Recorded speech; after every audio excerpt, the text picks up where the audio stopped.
आज देश जातिवाद की जहरीली व्यवस्था में फंसकर धीरे धीरे बढ़ता जा रहा है। देशवासियों में जातिवाद के दंश के कारण आपसी वैमनस्य का जहर घुल रहा है। देश की 90% समस्याओं की जड़ में जातिवाद व्यवस्था ही है। इस जातिवाद की व्यवस्था को पूर्ण रूप से खत्म करके जाति विहीन भारत के सपने को साकार करना होगा। ये सब बातें हिसार में जाति विहीन भारत अभियान की मुहिम शुरू करने वाले एडवोकेट वजीर सिंह ने शनिवार को पत्रकारों से बातचीत करते हुए कही। जाति विहीन भारत अभियान के प्रमुख वजीर सिंह के अनुसार देश में जातिवाद के जहर को जड़मूल से खत्म किया जाना संभव है और इसके लिए उनके पास चरणबद्ध तरीके से लागू की जा सकने वाली व्यवस्था का प्रारूप तैयार है। उन्होंने बताया कि देश में आज भी लगभग 5 करोड़ परिवार जातिवाद के कारण घृणित और अपमानित जीवन जी रहे हैं। इस जातिवाद का सबसे अधिक दुष्प्रभाव हिंदू समाज को हुआ है। जातिवाद ने देश में धर्म परिवर्तन को बढ़ावा दिया है, जो आज भी बहुत तेजी से बढ़ रहा है। जातिवाद की व्यवस्था को खत्म कर दिया जाए तो धर्म परिवर्तन भी रुक जाएगा।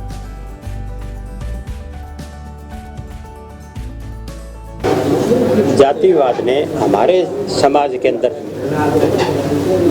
भाईचारे को खत्म कर दिया है। सारा समाज वैमनस्य से भरा हुआ है और अब जो है इससे देश की संस्कृति भी प्रभावित हो रही है। इसको खत्म करने के लिए हमने अभियान चलाया है, जाति विहीन भारत अभियान। उसके अंदर सबसे पहले संविधान में संशोधन करना होगा। आर्टिकल 17 में अबोलिशन ऑफ अनटचेबिलिटी के साथ abolition of untouchability and casteism करना होगा कि सारी जातियों को खत्म कर सामान्य वर्ग का एक सामान्य वर्ग बनाना होगा। ऐसे ही ओबीसी की जातियों को खत्म कर उसमें सामान्य वर्ग के अंदर जोड़ना होगा। ओबीसी की और सामान्य वर्ग की जातियां खत्म होने के बाद एक वर्ग बन जाएगा। इसी तरह से एससी और एसटी की सारी जातियों को खत्म करने के बाद एक वर्ग उसका बन जाएगा। जो भी अनुसूचित जाति और अनुसूचित जनजाति के भाई 3000 साल से उत्पीड़न झेल रहे हैं, उनको समाज और सरकार को ऊपर उठाना पड़ेगा। उसके लिए हमने एक इकोनॉमिक सपोर्ट की वो दिया हुआ है प्रपोजल। सरकार को उस पर गौर करना चाहिए और इक्वलिटी लाने के लिए, समाज में इक्वलिटी लाने के लिए, चाहे मंदिर हो, चाहे कोई भी एनजीओज हों, मेडिकल काउंसिल ऑफ इंडिया है, बार काउंसिल ऑफ इंडिया है, जितनी भी एसोसिएशन हैं, हर लेवल पे सेंटर से लेकर नीचे तक एससी एसटी के जो भी हमारे पुराने वो हैं उनको 30% तक उसमें 15 साल तक रिजर्वेशन हो। समाज के अंदर हमने एक भावना पैदा करनी है और सब एक साथ रहें उसके अंदर। अल्टीमेटली समाज हमारा एक हो जाएगा और जातियाँ सारी खत्म हो जाएंगी।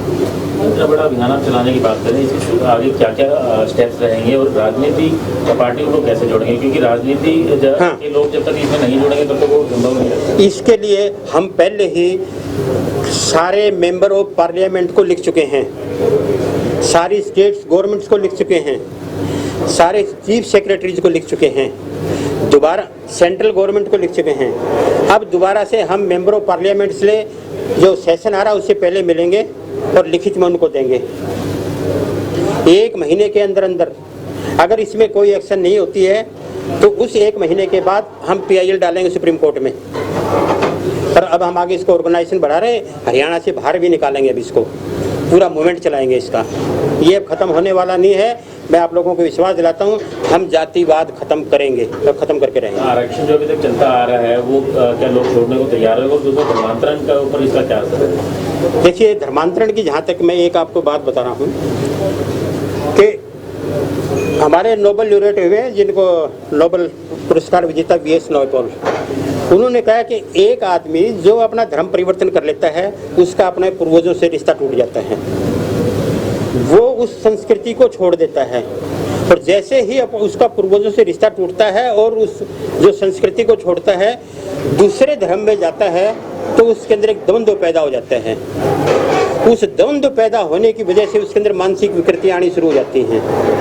ये जो मानसिक विकृतियाँ हैं उसकी बढ़ती जाती हैं और जिस धर्म से वो आया है अल्टीमेटली उसको वो बुरा भला कहना शुरू कर देता है और उसकी आने वाली जो संतानें हैं उनमें ये विकृतियाँ बढ़ती जाती हैं और एक स्थिति ऐसी आ जाती है कि वो देश की संस्कृति से भी उल्टा चलता है और देश के खिलाफ भी बोलता है। सबसे बड़ा धर्मांतरण का देश के लिए सबसे बड़ा खतरा यही है। तो जाति इसके लिए कारक है। हाँ, अगर जाति ये क्योंकि जितना भी ये धर्मांतरण हो रहा है ये हमारे शेड्यूल्ड कास्ट और शेड्यूल्ड ट्राइब्स का हो रहा है। जब उनको नीचे वाले ऊपर उठेंगे, उनको लोभ देगी कर रहे हैं, डर के कर रहे हैं।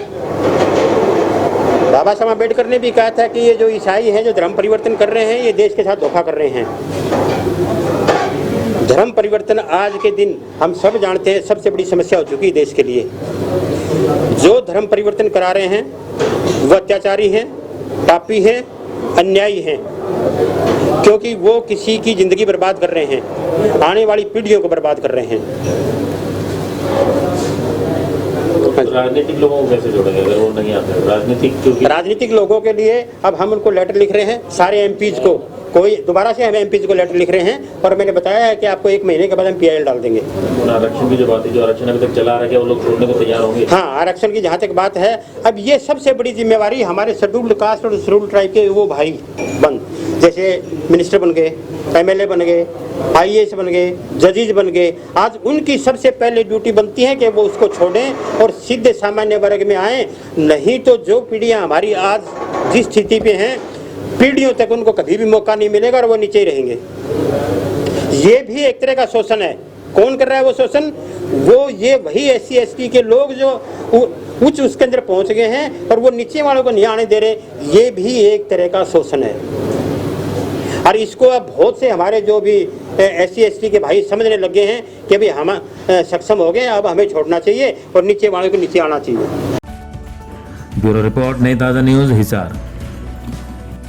लेटेस्ट वीडियोस के लिए सब्सक्राइब करें हमारा चैनल नई ताज़ा न्यूज़ और दबाएं बेल आइकॉन ताकि आप मिस ना करें कोई भी अपडेट।